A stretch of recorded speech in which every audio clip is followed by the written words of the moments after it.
Take a look at the markets today, tomorrow, and every other day. It seems it's green all over the screen. But if you understand the breakdown of why this happens, it starts to make sense. Let's begin. Here are the broad indexes, and you're looking at these daily charts and trying to make sense of it all. Why does it ebb and flow in these ways? Why is this happening? Well, of course, you can look at it as individual stocks. You can see what Apple's doing and Microsoft is doing and Tesla is doing and try to make sense of it and say, hey, they are attracting outside investors. They are coming in, pushing the prices up. But it goes deeper than that. Surely you can look at these technicals, you can understand them, and some are even able to profit from them. But it doesn't mean there is understanding. Let's take a look at the number one buyer of stocks since 2009. This is it right here. 21% of S&P 500 returns since 2011 are driven by PE expansion growth. Interesting, right? Now, what about buybacks? That's the green area. Can you believe it? Take a look at this. A massive percentage of the purchases during this period have been done with buybacks. What does that mean? Number one buyer of a particular stock has been the company itself. Now, I present that to you as information. Does it mean that it's a fraud, it's fraudulent? Well, this activity wasn't exactly so popular years ago. But what has changed?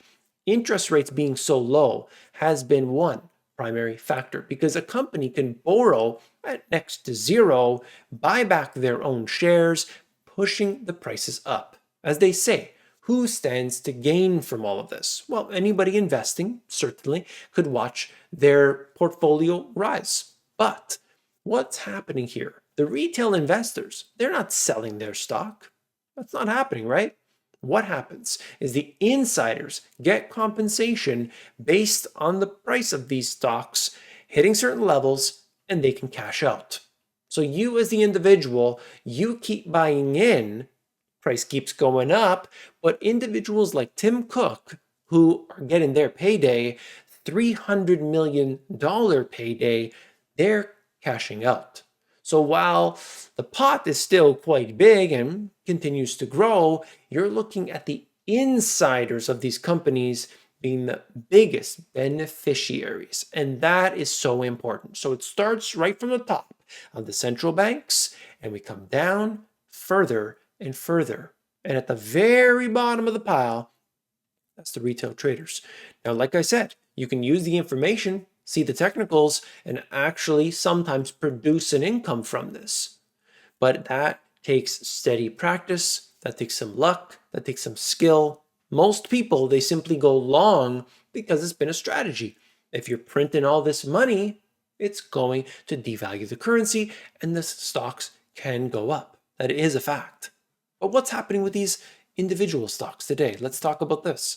Apple and Amazon warned that the ongoing supply chain issues could hamper the holiday season. Apple predicts it will be short of demand by larger than $6 billion. This is unbelievable. Take a look at these stocks right now, where you have Amazon barely up year to date. We're almost at the end of the year, and this stock has been chopping around.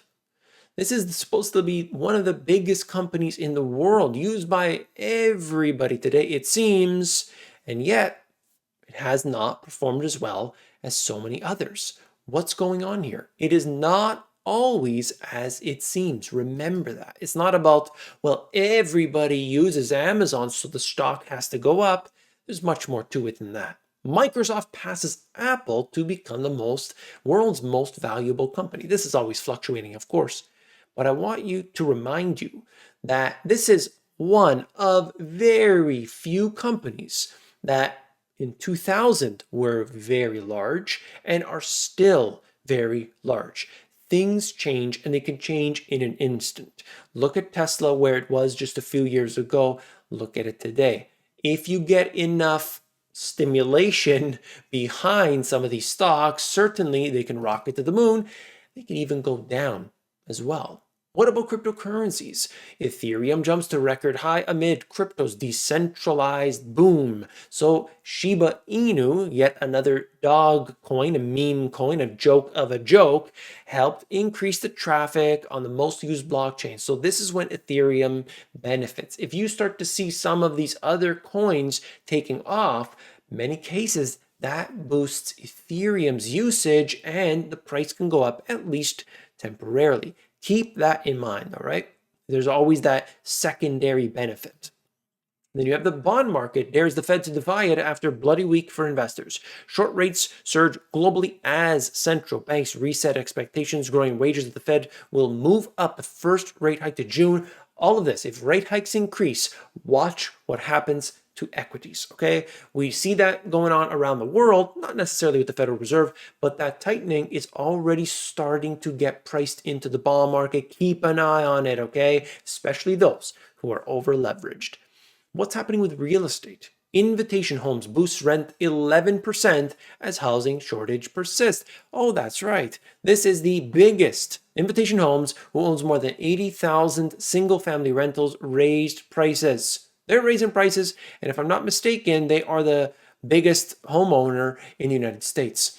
They're raising the rents. Inflation is going on everywhere, in real estate, in equities, in the food that you have to buy. But what is the solution to all of this? That's right. If companies are unable to pay their bills, or maybe they can't deal with the corporate profits declining, well, IBM, McDonald's to serve up automated drive-thru lanes with strategic partnership. So no longer do you need a cashier at the store, and no longer do you need a human being to talk to at the drive-thru. You've got robots and automation to take all of that. Look, if you want to support this channel, hit that thumbs up. I bring you the data each and every day. This is the most data-driven show there is, bar none. If you want to support me, just hit that thumbs up. I will see you on the next one.